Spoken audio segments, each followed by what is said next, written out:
Good day mga kapaso. Welcome back sa ating channel.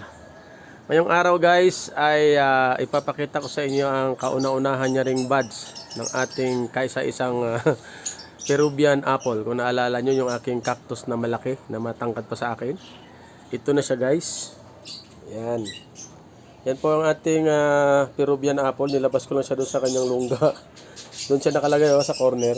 Yan.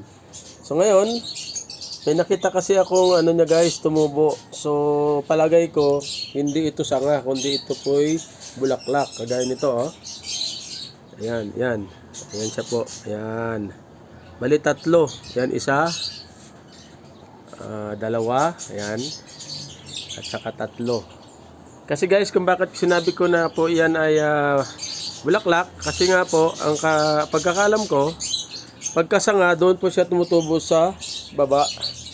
Diyan po sa puno. Tapos dito. Tapos aakyat siyang paganon. Pero ito, tumubo po siya sa pinakatuktok. Yan po. Kaya malamang yan po ay bulaklak. Kasi first time ko pong nakapag-alaga nito. So abangan natin guys kung talagang bulaklak yan or sanga. Alright mga kapaso, pinresent ko lang sa inyo ang ating Peruvian apple.